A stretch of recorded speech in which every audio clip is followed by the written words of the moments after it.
Welcome to our podcast. I'm Karen Avari. And I am Nuala Gage. Together, we are the safety collaborators and co-founders of Safety Collaborations. So we help people change the way they think about safety. In fact, we are passionate about it. And we do this by engaging in dialogue and testing the levels of trust and psychological safety, which are core to organisational culture. Making safety part of your DNA so that your people speak up, show up, do right, and become safer every day for yourself, your team, and your business. Our free podcasts intend to share nuggets of wisdom that will challenge your perspectives, potentially solve a nagging problem, share actions that you can implement, and give you at least one aha moment. We come with many years of experience in delivering safety culture change programs across the globe for high-hazard industries. Join us weekly and let's change the way people think about safety together. Now, let's get on with the show. Welcome to this week's podcast, everyone. We've spoken about a day in the life of a safety coach and what it's like to be out in the field.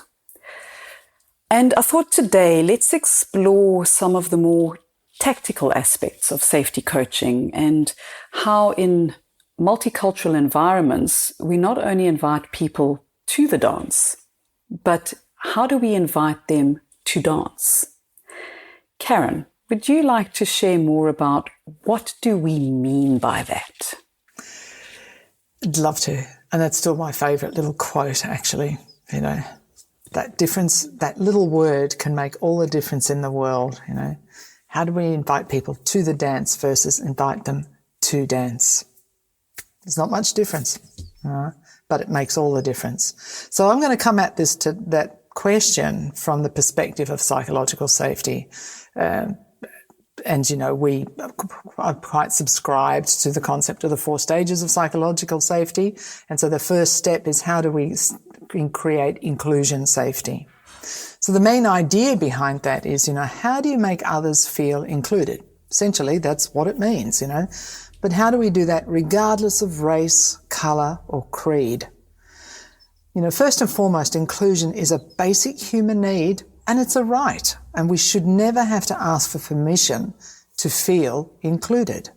And yet so often we do. And, you know, I think this is historically true. I mean, you only have to look at the news to still see that people are not included in everything. And maybe they don't need to be. But so as humans, we long to be belonged. You know, if we go back to hierarchy of needs, belonging is at the base of this. And in that connection process, we exchange emotional, social, intellectual, and for some, spiritual value. You know? So inclusion isn't something we earn. It's something we're owed. We are hyper-social creatures. We need each other. Even those of us who think that I can work alone or even sometimes prefer to be alone, we are still part of the greater team, you know. And just on that one, what's been really interesting for me, just coming in that statement, is I have a lot of introverted friends. And as an extrovert, I often think, you know, I do need people more than my introverted friends. But during COVID, a lot of my introverted friends who thought that they would absolutely love not having to be near other people got to a point where they felt disassociated, lonely, just not even to have conversations, but just to have people around. So we are social creatures. And on the polarity, some of us are more needing of being around people, others less. But it really stood out for me with a couple of conversations with those friends when I got to see them in person and they were like, please, can you just give me one of your real hugs because I actually just need to feel somebody and I need to feel included. Yeah. So true. I think we spend a lot of time trying to put labels on a lot of this stuff, actually. You know, if you're an extrovert, you must be this. If you're an introvert, you must be that. And it's so not true. You know, I mean, it's interesting whenever I do some sort of self-assessment, and you and I both love doing this constant learning about ourselves, you know, and doing self-assessments. And I always see myself as more introverted than extroverted, yet I am not, actually. I am reasonably extroverted, but I am very, very happy working at home. However, a lot of my world, I'm still talking to people, I'm still seeing people, because I do it virtually. A lot of my work is through my screen, but I actually enjoy that because the energy is capped for me. So there's the energy that we share as humans becomes an important part of the conversation as well. So, how do you meet the needs of all to feel inclusion safety on an oil rig?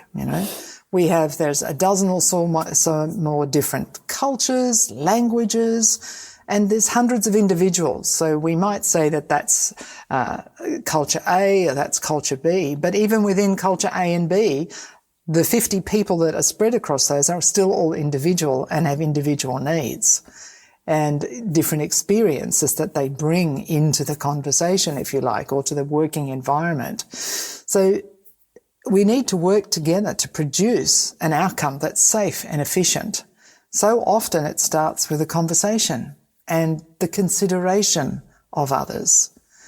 How are you seeing that? It really does. And it's meeting people where they are. So often you say, but I treat people the way I want to be treated. And I remember when you and I first started working together and I did make that statement, I can actually picture we were at Tasha's in Johannesburg talking, and you looked at me and you said, just stop right there, because let's reframe that. Because it's very important not to treat others how you want to be treated, but it is to treat others how they want to be treated.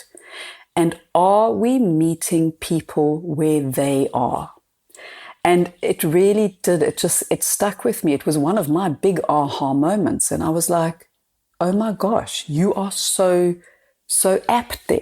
And especially when working in a multicultural environment and taking into consideration not only where does this person come from, but what are their cultural norms? What are their individual personality traits and ways of working? How do they process the world? And we've had some really interesting and what might seem like basic examples of this in our working careers, but it makes such a difference. And the group that I've been working with at the moment, they working in a country, it's a very different culture to the kind of Western culture and different ways of doing things. And for a lot of the workforce in the reactivation project, so this isn't particularly offshore, this is for the onshore portion of the work, people use Asian toilets. They don't use a European seated toilet. And one of the expats came to me and they said, oh, you will not believe the experience that we had in the men's bathroom last night. And they explained, what their concern was and their horror at this experience. And I said to them, well, have you stepped out of your comfort zone and thought, if you were put into an environment where the only option you had was to use an Asian toilet and not a seated European toilet, how would you react? Would you actually know how to do it, how to use it? Would you be thinking, oh my gosh, my thighs are going to die? Because for anyone who hasn't used an Asian toilet, it's a squatted toilet. So you need to have some pretty good posture to be comfortable and be able to do that. And they kind of looked at me of, oh, I never thought of it like that. I said, so you're taking someone and you're taking them out of their cultural comfort zone and norm and just expecting them to step to what you see as the norm. And I went and I spoke with the OIM and I said to him, kind of like, this is what's happening. And he said, no worries, we have a template. And I said, you have a template for what? And he said, we have had this problem before, and this is the joy of working with incredible engineers. He said, and we have designed a template of how to build a platform for a European toilet that it becomes a dual European and Asian toilet. I said to him, you are joking. Are you serious? He was like, absolutely. And he phoned the mechanical workshop while I was in his office, and he said, guys, can this is where you'll find the template. Can you make 2 stands, insert them into the men's change room? 2 days later, there was a conversion. And it was just, for me, just such an incredible example of treating people how they want to be treated and meeting them where they are at. And, some of the expats and that's kind of were like, have you seen what they've done in the toilets? I said, no, I haven't seen it, but a photo would be amazing. And, we had that conversation again because this was a different person. And they were like, again, we never thought of it like that. But it's around finding solutions and being inclusive and not saying that because you don't do things the way I do them, you are wrong. But it's because you don't do things the way I do them, how can we find a working solution together? And I'm sure you've had similar experiences. What I just love, and by the way, our dear listeners, I am actually going to put a picture of this toilet conversion in the show notes for you to see because it's fantastic. And what really strikes me about that story, I mean, how fundamental are we talking here? We're talking about a bodily function that every single living sentient being does, right? And that bodily function, to make it appropriate for everybody in the one workplace, is amazing. I think it's just a wonderful, wonderful example of inclusion. And the interesting thing is that all the cultures, the 2 different ways of going to the bathroom, can be dealt with in the one space. And it's brilliant. It's simply brilliant. And I mean, I have certainly experienced in all those travels, what it's like to actually have to squat over a toilet. It's not my favourite way go to the bathroom, let me say. to have bodily functions. Yes. Careful how that came out. Right. I definitely prefer to sit. Anyway, and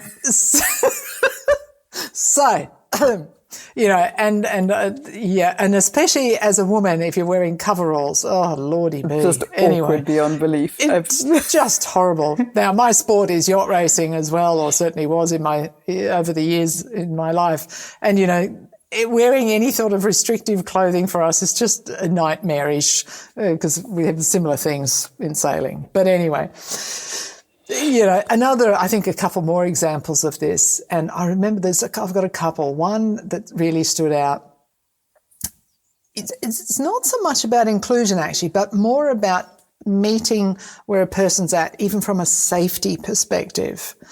So one example of this was, I was in Nigeria and we were watching, myself and the safety manager was with me, and I was running a series of workshops there, and we were observing the guy cutting the grass. Now, this place, the grass was immaculate, right?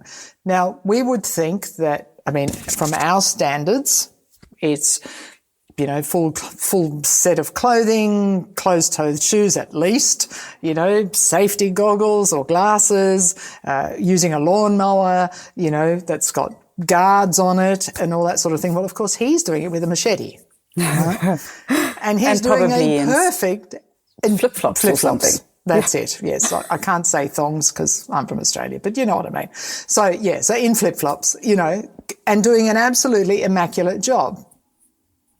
And we both looked at this and said, now, if we were to put our expectations of how that job should be done, he'd probably run over his foot.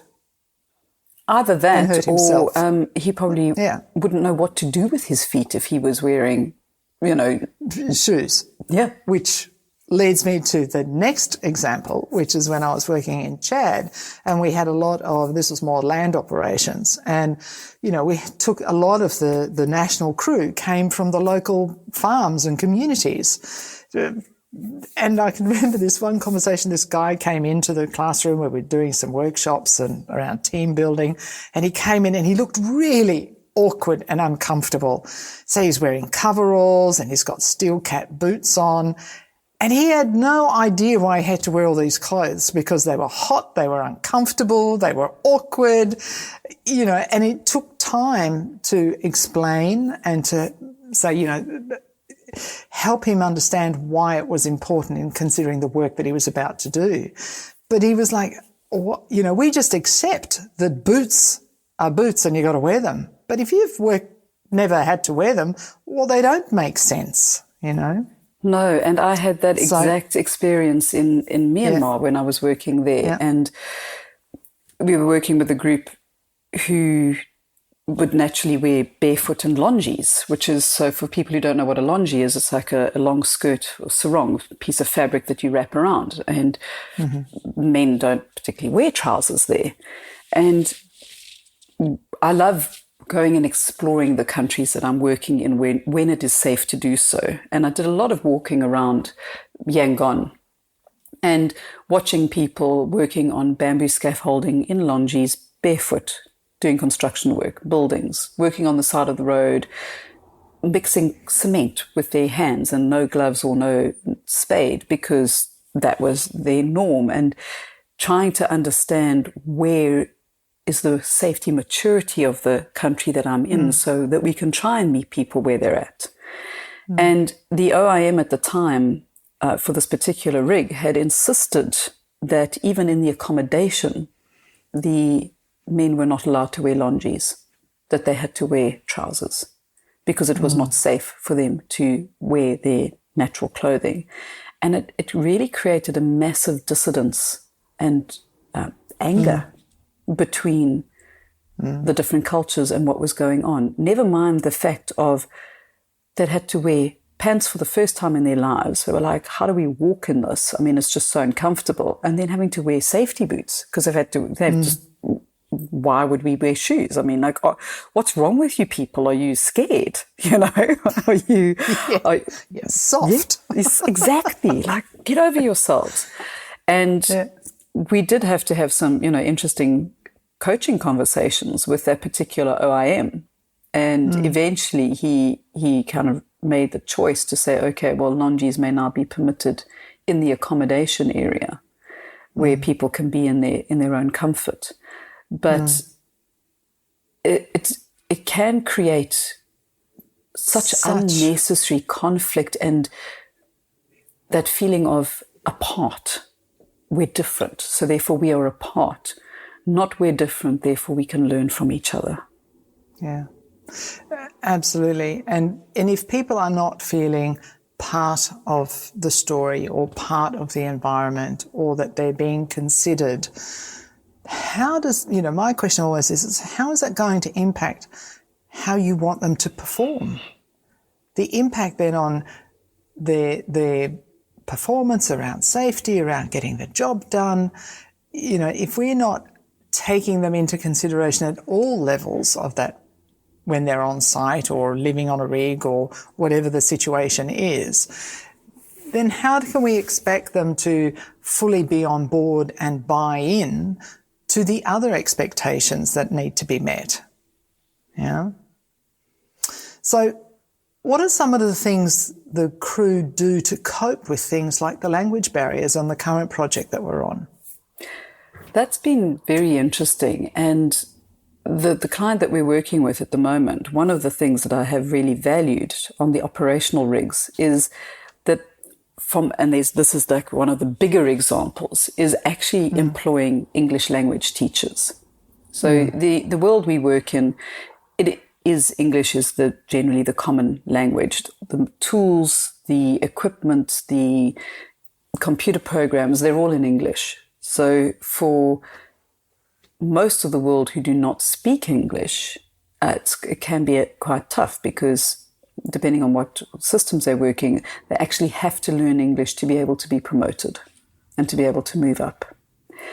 So having a language teacher on board is a phenomenal example of how do crew cope with things like language barriers. But it's also around, helping people understand the why. Why should I be learning English when you're working in my country? Because if it's just you must learn English because we're English, you again put up an immediate barrier. Whereas when you change the conversation and you say, the reason that we would like to encourage you to learn English is so that you can be promoted and you can grow into the organization, so that you don't have to stay at a roustabout position. You can move up into becoming a roughneck, or you're an assistant crane operator. From there, this is the progression and the growth path. So again, bringing in that inclusion. So what are your thoughts around that?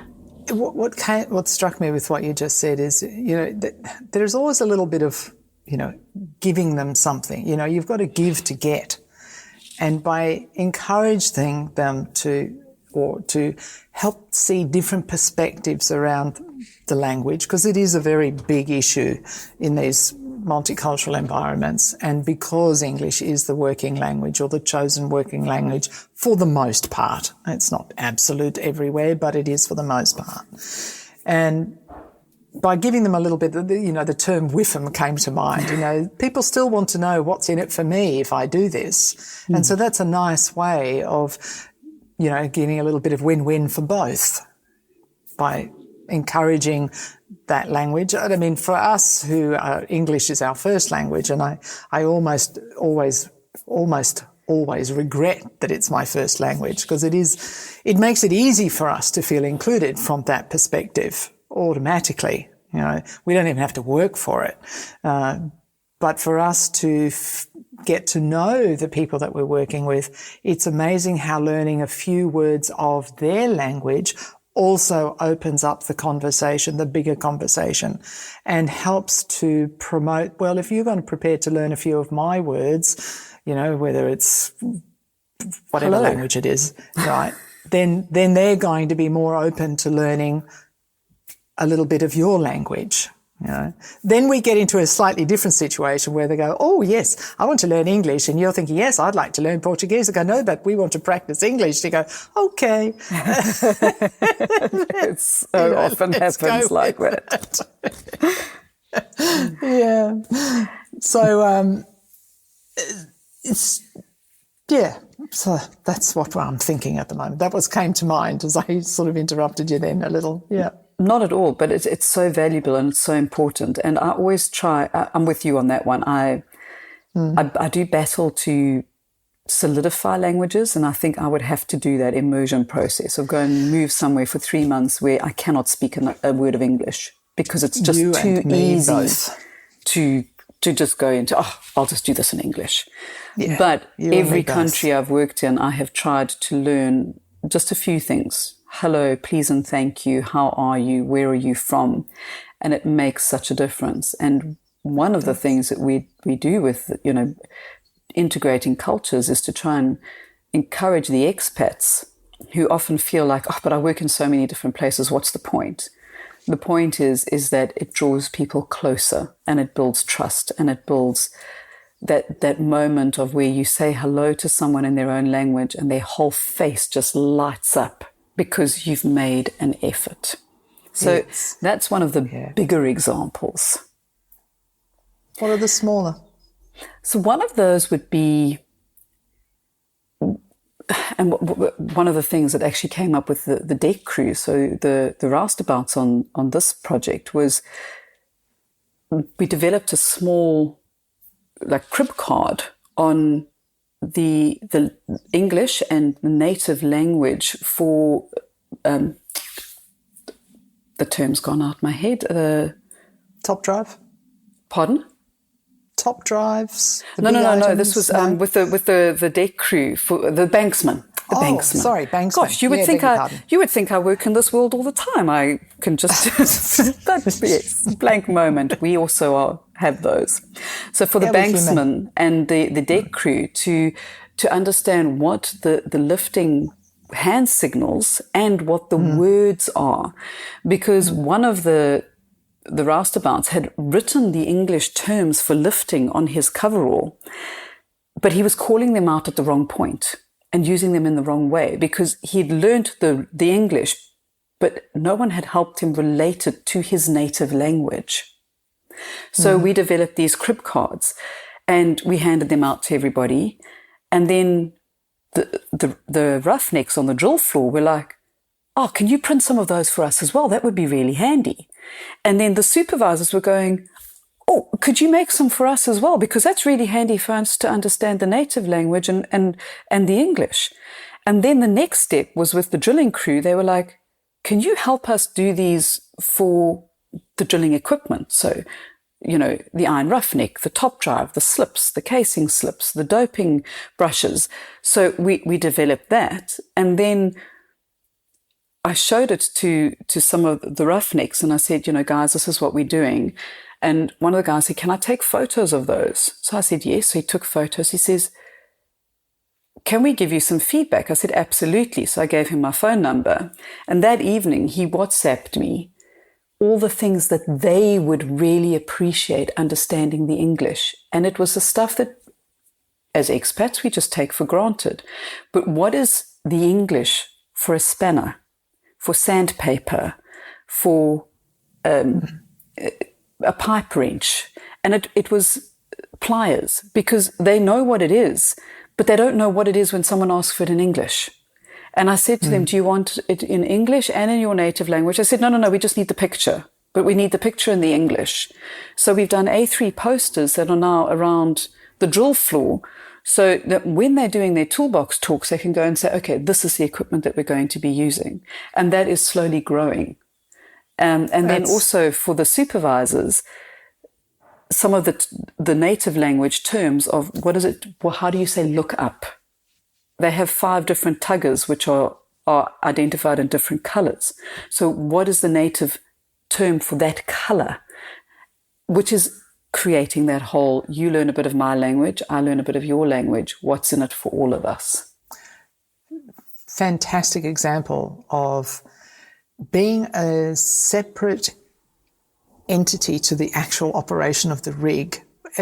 We can be there and we can help them to see these connections, and we help to create the what's the word I'm thinking of? We can help create the dots to bring them closer together, and it doesn't always have to be difficult. It doesn't have to be a big song and dance. It's these smaller things that actually make all the difference in the world. I think too often we look at, all right, we need to do cultural change and social change, and they're big, big statements and they're big requirements. But you got to start somewhere. And I think that goes back to, what we said earlier, is it's about meeting people where they're at, meeting the environment where they're at. And that is so important. It is. Yeah. And a lot of what we're doing is bridging cultures for safety. And it's not only helping people understand that we're not being difficult, we're just different. And we view things differently. We have different terms for things. So it's also about creating that sense of wonder in wanting to learn more about each other. And that is a wonderful segue to today's emotional gem, which is wonder. Wonder is an emotion. And as you may have heard me say before, that behind every emotion is a story, an impulse, and a purpose. Our emotions are what drive us to action. So the story behind wonder is the experiences beyond words or explanation, meaning that I'm experiencing something, but I don't know how to articulate it maybe, or I don't know how to explain it yet. So therefore the impulse is to embrace that unknown, so accept where you're at, which is also important in this. Accept that you don't know something, and therefore the purpose of wonder is to reveal what we don't know, and then maybe leads to the previous emotion of curiosity, which drives us to want to find out more. So wonder you can sometimes think about wonder as, wow, that's really wonderful. But really when we come into wonder about what's in front of me, who is it that I'm speaking with? Who is it that I need to work with?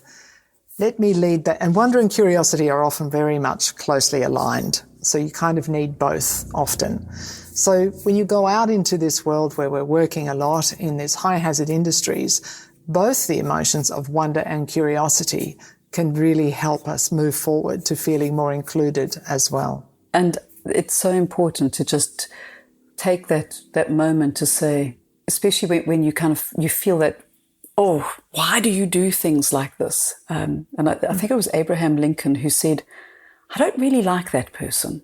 I need to get to know them better. And to take that into that wonder and that curiosity and go, I don't really understand why they're doing it like that. I need to get to know them better. And let's go and have that conversation. And that's a wrap for today. Thank you for joining us today. It's always lovely to have these conversations that matter. We'll be delighted if you share this podcast and hit the subscribe button on your preferred podcast platforms such as Apple or Spotify, etc. Connect with us via our website, www.safetycollaborations.com, where you will find the show notes for today's episode. Email us at hello@safetycollaborations.com. We'd be delighted to hear from you. We are easy to find on LinkedIn. Just look out for either Nuala Gage or Karen Avari and follow our company page, Safety Collaborations. Until next week, stay safe and stay well.